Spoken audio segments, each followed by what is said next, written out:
ከኔ ጋር ብትሆኚ ነው የሚሻለሽ።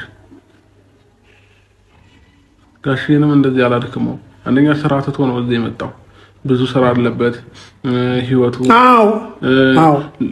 ቤት ውስጥ ያለውን ነገር በሙሉ ትቶ ነው የመጣው ማለት ነው። ሰላም እንዴት ናችሁ ጋይስ? እነዚህ ሰዎች ማለት ነው አቤላንም ሄርሜንም አብርሽን ራሱ ቁንጥጥ የሚያደርግልን ሰው ያስፈልጋቸዋል። እነዚህን ማለት ነው ትልቅ ሰው መጥቶ ሁላቸውንም ቆንጥጡ ወደ መስመር ማስገባት አለበት።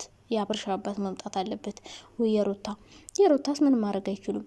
ምን ማድረግ እንዳለበት ታውቃላችሁ? አብርሽንም ሄርሜላ እንዳትደባብሰው ከባድ ቀይ ካርድ መስጠት ነው ለሄርሜላ። አብርሽም ደግሞ ሄርሜላ እንደዚህ ስታሻሸው ስትደባብሰው ዝም እንዳይላት ቀይ ካርድ መስጠት ነው ለሁለቱም ማለት ነው። እና ቤላና እነ ብሩክ ደግሞ እንዳያሽቃብጡ፣ እነሱን ጭራሽ መጥራትም አያስፈልግም። እንዳያሽቃብጡ አሁን እሷን ማለት ነው ነይ እንጂ ብለው አብረዋት ባይሄዱ ኖሮ ብቻዋን ላትሄድ ትችላለች። እንደዛ ብለው ባያሽቃብጡ ኖሮ እቺ ልጅ እየሄደች እዛ እንትን አትልም ነበር። የማይሆን ነገር እንዲፈጠር የሚያደርጉት እነሱ ናቸው። አብረሽ ሲያውቅ ምናምን ለአብረሽ ይደውሉና የእሱን ስልክ አላነሳም ሲላት እነሱ ይደውሉና በግድ እናንተ ቆይ ምን ሆናችሁ ነው እንዴ? በግድ ባለትዳር ካለያየን ማለት ነው። እና እነዚህን ሁለት ልጆች ማለት ነው ከአብረሽ ወት ንቅል አድርጎ መጣል። ከዛ በኋላ ሄርሜላን ደሞና ሩታን ማስታረቅ፣ ሄርሜላ ወደ ራሷ እንድትመለስ ታያላችሁ። ሄርሜላ ማለት ነው አረግዝኩ ብላ ባትመጣ ምን አለች በሉ ታያላችሁ። አርግዣለሁ በቃ ከሱ ነው ያረገዝኩት ልጁን ያሳድግ በቃ ነው ብላ የምትመጣው። እኔ ሚስቱ ነኝ እሷ ሚስቱ ናት ብላ ነው አብረሽን የሆነ ከሷ ጋር እንዳይለያይ የሚያደርግ ነገር የምታመጣበት፣ ወይ ደግሞ ሩታ ከአብረሽ እንድትረቅ ስለምትፈልግ ይህንን ምክንያት አምጥታ ታያላችሁ። ሌላ ሩዋንዳ ነው የምትፈጥረው። ቆይ ወደፊት የምታየት ነው። ባለፈው ራሱ የሆነ ሳለ እኮ ታመምኩ ብላ አርግዛ ነው ምናምን እያሉ እንደውም ማለት ነውና ታያላችሁ። ሄርሜላ እንደዚህ ካላለች እናንተ ከየት አምጥታችሁ ነው እንደዚህ የምትይ ምናምን። ወደፊት የሚሰሩት ሲጀመር እነሱ አንደኛ ከኛ አይዲያ እያዩ ነው። ሁለተኛ ነገር ልጅቷ በቃ አብርሽን ከሚስቱ ነጥላ ከሷ ጋር ማድረግ ነው የምትፈልገው። እንዲሁ በየቀኑ እየሄደች እያገኘችው ዩቲዩብ መስራት ትፈልጋለች። አሁን ዛሬ ትናንት በሄርሜላ ነገ ደግሞ ባቤላ ከዛ ደግሞ በዛኛው እያሉ ዩቲዩብ ነው መሸቀል የሚፈልጉት እንጂ እነሱ የሰው ህይወት ምናምን አያሳስባቸውም።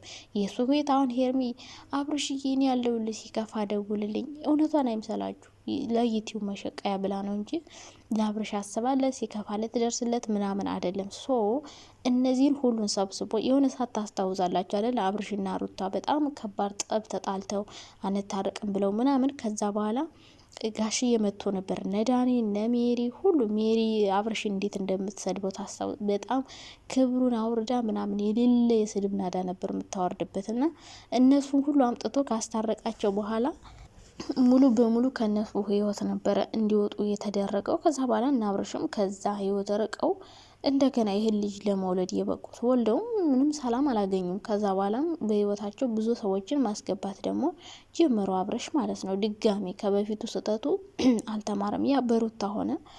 ከዛ ደግሞ እሱ ሌላ ጀመረ፣ ሌላ ህይወት፣ ሌላ ሰው ማስገባት። ከዛ ህይወታቸው እየተበጣበጠ ትርብስምስ ያለ ህይወት ውስጥ ገቡ ማለት ነው። ሶ አሁንም ቢሆን ሰዎችን ከህይወታቸው እንዲያወጡ ማድረግ አለባችሁ። እነሱ እርስ በርሳቸው ታረቁ አይደለ? ከዚህ በኋላ ደግሞ እስካሁን እነሱ ለማስታረቅ ስትለፉ ነበር አይደል?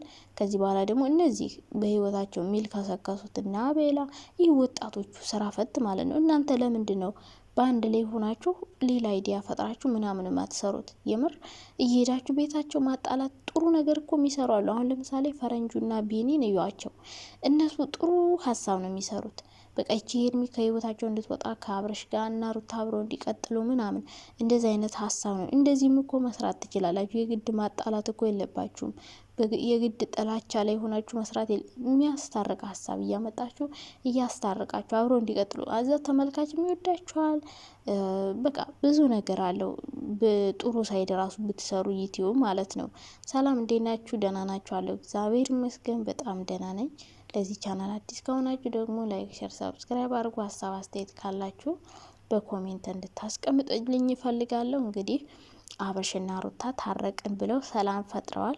አብርሽ እንግዲህ ከሩታ ጋር ለመቀጠል ተስማምቷል። የሩታ ባህሪዋ ሁኔታዋ ግራ ቢያጋባውም እሱ ያለችውን ነገር ከማድረግ ወደ ኋላ አላለም። ይሄ ደግሞ መታረቃቸው ሰላም መሆናቸው ለሄርሜላ ሌላ ትኩሳት ፈጥሮባታል።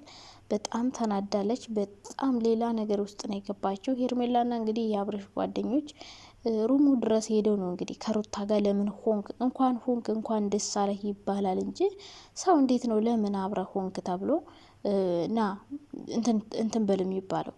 ካልተለያየ ካልተውካት ከኔ ጋር ካልሆንክና በቃ እሷ እየተጫወተችብህ ነው እየቀለደችብህ ነው ምናምን ብቻ ብዙ አይነት ሀሳብና አስተያየት እየሰጡ እንግዲህ እሱን ለማጨለል እየሞከሩ ነበረ። አብርሽም እንግዲህ በቃ ልክ ተገዶ ነው የሚመስለው።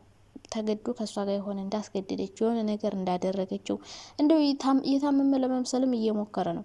በቃ የሆነ ነገር እንዳደረገችው የሆነ ነገር እንደቀባቸው አይነት ዝም ብሎ ጸጥ እንደ በግ ሲጠይቁት እሺ ሲጠሩት አቤት ሲጠሩት ወዴት የሆነ እንደዛ አይነት ሰው ነው የሆነውና ሄርሚ ደግሞ ከሚስት በልጣለሁ ሚስት በቃ ልትበቀል ነው መጥፎ ነገር ልታደርግ ነው። ስለዚህ ከእሷ ጋር ትሆን ከኔ ጋር መሆን ያለብህ እኔን የሚጠቅምህ እኔ በክፉ ጊዜ ነበር ከዚህም በኋላ በክፉ ጊዜ ሆናለሁ በቃ ብዙ ነገር እያለች አብርሽን እየደለለችው ነው። እና አቤላም ቢሆኑ ሩታ ወዳው እንዳልሆነ እሱን ልትበቀል ፈልጋ እንደሆነ ከዛ በኋላ ግን ሄርሜላንም ሩታንም እንደሚያጣ ነው እየነገሩት። እሱ ምን አገባው እናቴ። ሄርሜላም ሩታን ቢሄዱ ሌላ ሩታ ሌላ ሄርሜላ ያመጣላቸዋል። እሷ ብትሄድም እናቴ ሌላ ሄርሜላ ሌላ ሩታ ይዞ መጥቶ ማለት ነው ደማችሁን ነው የሚያፈለው፣ ደማችሁን ነው የሚያንተከትከው። ገባችሁ? እሱ ካፈለገ 3-4 ሴት ሁሉ ሊያጫውተው ይችላል። እና ገንዘብ ካለ በሰማይ መንገድ አለ። ገንዘብ ካለ ሴቱ ሁሉ ያብረሽ ነው። ዩቲዩብ እስከሸቀለ ድረስ መኪና እስካለው ድረስ ሁሉም ሴቶች ያብረሽ ናቸውና ሁሉም ሴቶች ይመኙታል። እኔ በጣም ግርም ይለኛል እኛ ሴቶች ምን ያክል ገንዘብ ወዳድ እንደሆነን ምን ያክል ገንዘብ አፍቃሪ እንደሆነ ነው የተረዳሁት። የምር እኛ የምንወደው ገንዘብ እንጂ ሰው አይደለም ብዬ ነው ማሰብ አንዳንዴ ማለት ነው። እንዴ ብዙ ሴቶችን አየው በቃ አብርሽ ጋር የሚመጡ ሴቶች እንዳለ ክብራቸውን እየጣሉ ምናምን በቃ ገንዘብ ብቻ ነው አምሯቸው እንጂ። ታዲያ አብርሽ አሁን ከማን በልጦ ነው? ከማን በልጦ ነው? ምን ቆንጆ ሆኖ ነው እንዴ? ዝንጀሮ ፊት ነገር እኮ ነው። ስንት ቆንጆ ወንዶች አሉና ሄርሚ የሚታየት አብርሽ ነው። አቤላና ብሩክ ሁሉም እነዛ አሁን አብሮ የሚሰሩት በጣም ቆንጆ ናቸው። አቤላ ቆንጆ ነው፣ ብሩክ ቆንጆ ነው፣ በቃ ሁሉም ቆንጆ ናቸው። ግን አይታዩትም። የሚታያት የአብርሽ ገንዘብ፣ የአብርሽ መኪና፣ የአብርሽ ቤት፣ የአብርሽ የዩቲዩብ ተከታይ፣ በቃ የአብርሽ አድናቂዎች እነሱ በቃ እነሱ አይታዩትም። የሚታያት እሱ ብቻ ነው። እና አንዳንዴ ምን አለ የእውነት የሚያፈቅረን የሚወደን ሰው ጋር ብንሆን የሆነ ገንዘብ ያለው ሰው ጋር እሱን እየተከተልን ክብራችንም ጥለን ከምንዋረድና እንደዚህ አይነት ውርደት ይጠብቀን ፈጣሪ። እንደዚህ ወንድ እያስታደዱ በቃ እንደዚህ ምን ልበላችሁ እንዴ ተጨነቀ እኮ ልጁ በግድ እና እቺ ሄርሜላ መትፈተው አትሆንም፣ በእርግጠኝነት አትፋታውም። እና ተውኛው መሆን ፈልጋለሁ ይላል። እነሱ ደግሞ መሆን የለብን ጥሩ አይደለም። እና እነዚህን ሰዎች የሆነ ትልቅ ሰው ቆንጥጦ ጆሮአቸውን አንጠልጥሎ ከህይወታቸው ማስወጣት አለበት ብዬ አስባለሁ። የሆነ ትልቅ የሚቆጣቸው ሰው ያስፈልጋል። ሁሉም ኮታራ ጩጬ ሆኖ ነው የሚያደርጉትን ሁሉ የሚያደርጉትን የሚሰሩትን የሚሆኑትን በሙሉ አያውቁም። በቃ ዝም ብለው ውዝግብግብግብ ፈጣሪው ትግስቱ ስጤ ምንድነው እንደዛ አይነት መጨመላለቅና እንደዚህ ማድረግ አለባቸው ብዬ አላስብም። እንግዲህ ቀጣይ በሌላ ቪዲዮ እንገናኛለን። ባይ ባይ።